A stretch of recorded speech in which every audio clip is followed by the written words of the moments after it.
안녕하세요. 오늘은 민수기 26장 1절에서 51절까지의 말씀을 나눠보도록 하겠습니다. 이 본문에서 다시금 이스라엘 백성의 숫자를 계수하는 이제 모습이 나오고 있습니다. 이제 백성의 수를 헤아리는 모습은 이미 이전에 한번 등장을 했습니다. 언제 등장을 했냐면 이스라엘 백성이 이제 애굽 땅을 떠나서 이제 하나님의 구원을 받아서 그 땅을 떠나게 되어서 시내산에 도착했을 때, 그러니까 이제 출애굽을 한 지 약 1년 정도가 지났을 때 이제 백성의 숫자를 이제 세는 모습이 나옵니다.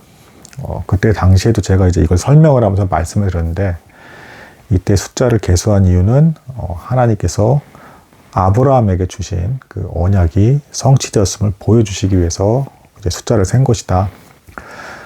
창세기 15장 13, 14절 이제 말씀을 살펴보시면 아예 대놓고 이미 아브라함이 하나님께 어떤 이제 계시를 받았느냐, 이제 너의 자손들이 하늘의 별과 같이 많아질 것인데 이방 땅에서 이제 나그네 된 자, 이 객이 된 자로서 400년간 이제 종살이를 하게 될 거다라는 말씀을 직접 받았습니다.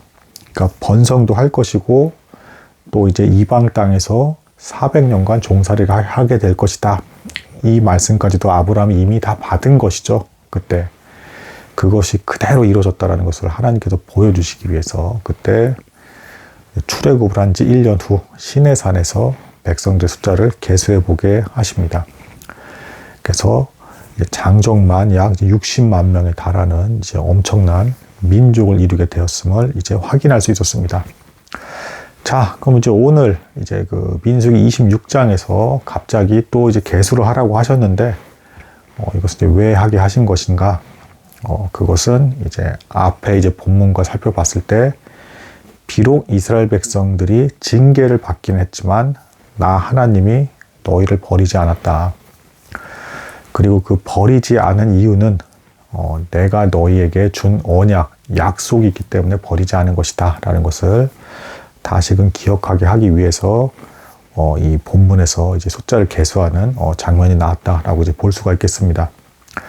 그러니까 월요일 날에도 제가 나눴지만 그때 이스라엘 백성들이 이제 이방 여인들과 간음하는 끔찍한 범죄를 저질렀고 우상 숭배를 거기다 행했기 때문에 연병이 돌아서 24,000명이 죽는 끔찍한 벌을 받는 모습이 나왔습니다.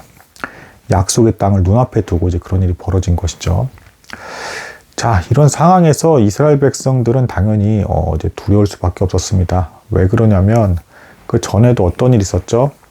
지금 약속의 땅에 들어가려고 하는 이스라엘 백성들은 2세대예요, 2세대. 그러니까 애굽 땅에서 나온 첫 세대들은 워낙 이제 불순종을 많이 했고 하나님을 의심했기 때문에 마침내는 이제 광야에서 계속 돌기만 하다가 40년이 지나서 이제 다 죽었고, 여호수아와 갈렙, 이 사람들은 이제 예외적으로 이제 믿음을 지켰기 때문에 살아남았지만 나머지는 다 죽었죠. 그런 일을 겪었기 때문에 여기서 또 한 번 연병이 돌고 이제 그 백성들이 죽어나가는 것을 이스라엘 백성들이 봤을 때 어떤 두려움이 들었겠습니까? 우리도 약속의 땅에 못 들어가는 것은 아닌가라는 어떤 공포감이 생겨났겠죠. 그런 상황에서 하나님께서 숫자를 헤아리게 하심으로써 이제 너희는 자격이 없지만 이렇게 연병이 이제 퍼질 만큼의 그런 문란한 범죄를 저질렀지만 자격이 없음에도 불구하고 내가 약속한 바가 있기 때문에 너희는 약속의 땅에 들어가게 될 것이다. 아브라함에게도 이제 생육하고 번성하게 될 것, 하늘의 별과 같이 백성들이 많을 것이라는 것을 약속하셨기 때문에 그렇기 때문에 이루어진 것처럼 갈 수 있을 것이다 라는 것을 보여주시는 것입니다. 사실 그렇죠. 제가 지금 생육하고 번성한다라는 이제 표현을 썼는데, 창세기 때 이제 1장의 시작 때부터 하나님께서는 아담의 자손들이 이 땅에 엄청나게 이제 많아져서 땅을 정복하고 다스리기를 바라시는 어떤 계획이 있으셨습니다. 비록 인간이 죄로 인해서 넘어져서 이제 범죄에서 부패한 모습, 물론 우리 인간들끼리는 이 땅의 이제 모든 생명체 중에서 우리가 가장 탁월하고 지능을 사용하는 놀라운 피조물이다 라고 서로 이제 그렇게 높이 이제 평가를 하고 있지만, 그럼에도 불구하고 완전하고 거룩하신 하나님 앞에서는 죄밖에 가진 것이 없는 부패하고 이제 끔찍하고 흉한 이제 그런 존재라고 이제 볼 수가 있겠습니다. 하나님이 보시기에 인간은 그렇다라는 것입니다. 그럼에도 불구하고 하나님께서는 약속하신 바 그리고 자신이 갖고 있는 계획이 있었기 때문에 전혀 자격이 없는 인간을 두고 스스로 언약을 맺으면서 맹세하시고 그 약속대로 반드시 이루시는 것입니다. 그래서 지금 이 민수기 26장 전장에서 마치 아담이 범죄한 것처럼 이 이스라엘 백성들이 또다시 범죄해서 행음하고 간음했음에도 불구하고 그 죄를 마침내 용서하시고 약속의 땅으로 인도해 가실 것임을 보여주시는 것입니다.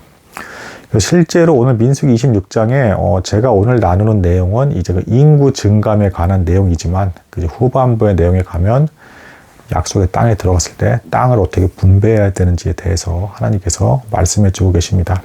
그래서 이렇게 하나님께서는 범죄에서 24,000명이나 죽고 낙심한 상태는 이스라엘 백성들에게 이제 다시금 소망을 보여주시면서 인도에 가실 것을 이제 보여주고 계시는 것입니다. 자, 오늘 그 나온 이제 이 계보들이 쭉 나오면서 인구가 몇 명이 늘고 몇 명이 줄고 뭐 이런 것들이 나오는데요. 여기에 대해서 이제 간략한 특징을 살펴보도록 하겠습니다. 특징 중에 이제 좀 눈에 띄는 것들을 이제 보면 그 시내산에서 그러니까 이제 그 애굽에서 막 나와서 시내산에서 이제 그 계수했을 때에 비해서는 이제 숫자가 대략 한 1,800명 정도가 오히려 줄었습니다. 하나님께서는 분명히 이제 번성케 해주신다고 하셨는데 그럼에도 불구하고 인간이 잘못했을 때에 있어서만큼은 징계를 하시기도 하시기 때문에 일시적으로 잠시나마 숫자가 줄을 수도 있는 것입니다. 하지만 근본적으로는 이들이 나라를 이루게 되고 마침내는 이들이 지킨 구약의 본문을 근거로 해서 또한 약속대로 예수 그리스도께서 오시고 예수 그리스도를 통해서 이 세계 곳곳에 믿음으로 말미암아 영적인 자녀가 엄청나게 번성할 것이기 때문에 잠시 잠깐 숫자가 줄어드는 것 같은 모습이 보여질 수 있을지는 모르겠으나 하나님의 약속은 반드시 이루어진다라고 이제 볼 수가 있겠습니다. 여기서 이제 7지파는 그럼에도 불구하고 숫자가 늘었습니다. 지금 이 계수하는 이 사람들은 시내산에 나왔을 때 그 1세대 사람들이 이제 아니에요. 그 사람들이 이제 다 죽었습니다. 그리고 이제 그 자녀들 2세대 사람들이 되는 것이고 이 2세대 사람들이 들어가는 그 이유 중에도 하나님께서 벌을 주실 때 1세대 사람들이 잘못했을 때 벌을 주실 때 너희가 비웃었기 때문에 너희는 못 들어가겠지만 너희가 우리 자녀들은 어떻게 하냐면서 이제 그렇게 비꼬면서 표현한 것에 대해서 하나님께서 다 반응하시면서 오히려 너희 그 어린 자녀들은 다 들어가게 될 거다라고 확언을 하셨기 때문에 이 사람들, 2세대 사람들은 약속의 땅에 반드시 들어갈 수밖에 없는 것입니다. 자격이 없음에도 불구하고 우리의 구원 역시도 그런 원리로 이루어지고 있죠.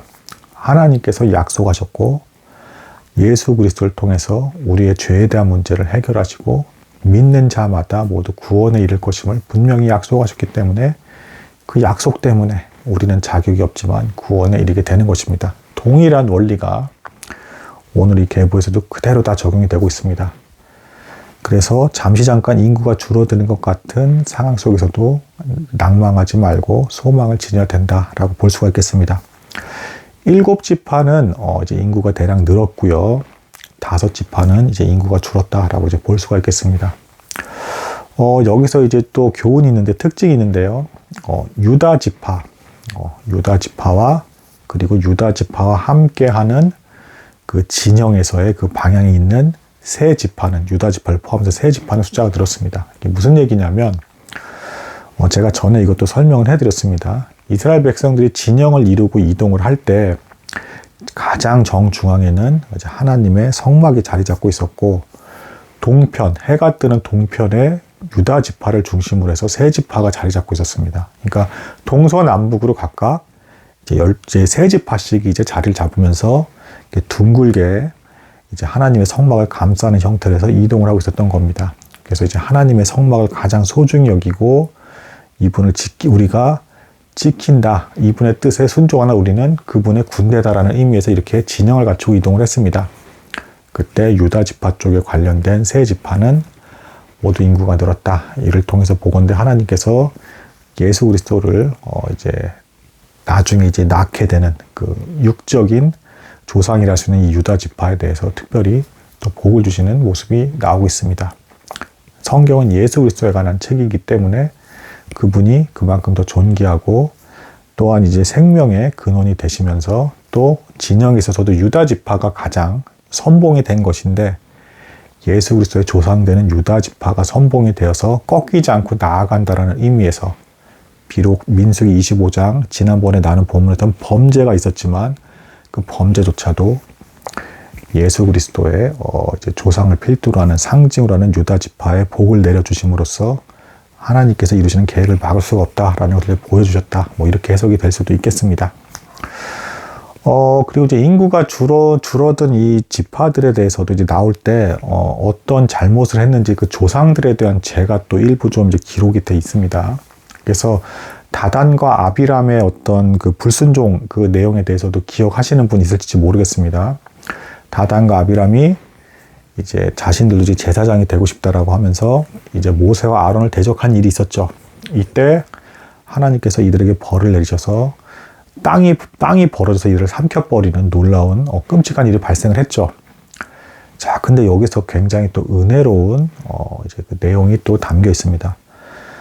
감히 이제 모세와 아론을 대적하고 하나님께서 주신 질서를 이제 무너뜨리고 자신들이 제사장이 되겠다고 했던 이 다단과 아비람 그리고 그 무리들 250명 이 사람들이 다 죽임을 당했음에도 이제 이 기록에 의하면 다단의 아들들은 이제 이때 이제 그 생명을 부지할 수 있었다, 죽음을 면하게 되었다라고 이제 나오고 있습니다. 그러니까 아버지의 범죄하는 일에 아이들은 이제 참여하지 않았던 것으로 보여집니다.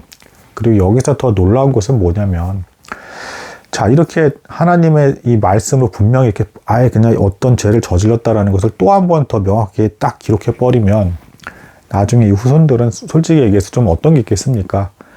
아, 우리 조상 중에 이렇게 끔찍하게 감히 모세 아론에게 대적한 그런 조상이 있었고, 우리는 거기에 대한 후손이라고 하면 참 부끄럽겠죠. 이 부끄러움 때문에 더 분발을 하게 되었는지, 이제 고라 자손, 그러니까 이 후손이 이제 고라 자손인데요. 이 고라 자손이 나중에 오히려 이 부끄러운 조상인 다단과 아비람의 그 죄를 또 이제 덮는 이제 좋은 일에 또 이제 사용이 됩니다. 그래서 다윗 왕 때 오히려 이들이 찬양하면서 섬기게 돼요, 하나님을. 그러니까 이제 다윗의 가문의 보호를 받으면서 더 귀하게 쓰임을 받으면서 하나님을 찬양하는 그런 일들을 맡게 되고 시편에 이 고라의 자손들의 기록까지도 남게 되는 그런 영광을 얻게 됩니다. 그러니까 이제 어떤 교훈이 되겠습니까? 비록 조상이 끔찍한 범죄를 했다 하더라도 돌이키고 오히려 그거를 부끄럽게 여기면서 회개하는 마음으로 하나님께 더욱더 충성되게 믿음으로 나아가게 된다면 오히려 더 존귀하고 귀한 자가 될 수도 있을 것이다. 이런 교훈을 주는 것입니다. 추가로 마지막으로 조금 더 하나 더 나눠볼 특징 중에 하나는 뭐 이런 특징도 있습니다. 그 이제 에브라임과 므낫세가 나오는데 그 앞에 창세기에 보면 야곱이 분명히 이제 그 둘째 아들인 에브라임을 또 축복하고 장자인 므낫세를 이제 조금 낮추어서 이제 예언하면서 축복하는 그 장면이 나와요, 창세기에서. 그런데 여기서는 므낫세가 오히려 인구가 많이 늘고 에브라임이 줄어드는 이런 기현상이 발생했다. 이것은 이제 추정컨대 에브라임 자손들이 이제 그 야곱이 이제 그렇게 자신들을 또 축복했다라는 것에 대해서 우쭐한 마음이 있었고 교만한 마음이 있었어서 이제 므낫세 지파를 낮춰서 봤던 일이 있었던 것으로 이제 보여집니다. 그래서 하나님께서 이 연약한 므낫세를 높이시고 에브라임을 낮추셨다. 뭐 이렇게 볼 수가 있겠습니다. 이게 이제 비슷한 사건이 창세기 이미 있었죠. 그러니까 이제 야곱이 이제 그 첫째 아내 레아를 덜 이제 사랑하지 않고 둘째 아내 라헬을 이제 더 사랑했죠. 그때 하나님께서 레아를 불쌍히 여기셔서 태를 열어주시고 아들들을 낳게 하시는 그 모습, 이제 그 모습이 그대로 이 족보에서도 드러나고 있다라고 볼 수 있겠습니다. 참고로 하나 더 나눈다면 이제 여기서 시므온 지파가 여기서 굉장히 인구수가 많이 줄어듭니다. 약 이제 3만 명 정도의 인구가 가장 많이 줄어든 지파가 이제 시므온인데, 이것은 왜 그러는가? 이제 이 족보를 이제 비교해서 보면 출애굽기 6장에서는 있었던 가문 하나가 완전히 여기선 사라진 것으로 이제 보여지는데요. 추정컨대 이제 여기 그 민수기 25장에 그 간음하고 행음한 주요 사람들이 시므온 지파였었던 것으로 이제 추정이 된다. 그래서 이때 2만 4천 명이 줄어든 거에 거의 대다수가 시므온 지파였던 것으로 추정이 된다라고 볼 수가 있겠습니다.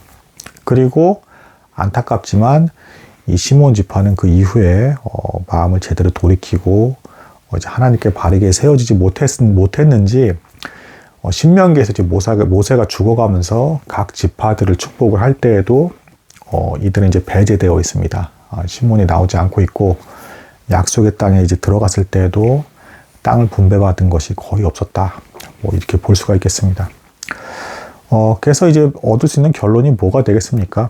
이제 단기적으로는 좀 숫자가 줄어들고 고난에 빠질 수 있고, 또 죄로 인해서 우리가 넘어져서 가로막힌 듯한 슬픈 상황에 놓일지는 모르겠지만, 하나님께서 하신 약속과 말씀이 있기 때문에 그 약속이 이유가 돼서 마침내는 우리는 생명의 길, 사는 길로 인도를 받을 수밖에 없다라는 것을 또한 확인할 수 있습니다. 그리고 조상들이라든가 앞서 있었던 그 죄에 대해서 철저히 회개하고 오히려 거기에 대해서 부끄러워하면서 더 분발하고 나아가는 자에게는 더 축복이 임할 수가 있다. 다단과 아비람의 후손인 고라가 오히려 나중에 다윗의 왕가에서 찬송하고 시편의 기록까지도 하게 되는 이런 영광을 누리게 되었다라는 것을 확인할 수 있습니다. 또한 유다 지파를 이제 존귀하게 하나님께서 여기신 이유는 유다 자체가, 사람 자체가 대단하고 이 사람이 특별한 이유가 있어서가 아니라 그곳에서 곧 하나님께서 세우신 왕이 나올 것인데 곧 예수 그리스도께서 나오실 것이기 때문에, 예수 그리스도를 상징하는 것이기 때문에 여기서 이제 유다 지파가 번성하는 것이 나온다. 그 옆에 있는 지파까지도 함께 번성하는 것이 나온다라고 이제 볼 수가 있겠습니다. 오늘은 이제 여기까지 하도록 하겠습니다. 감사합니다.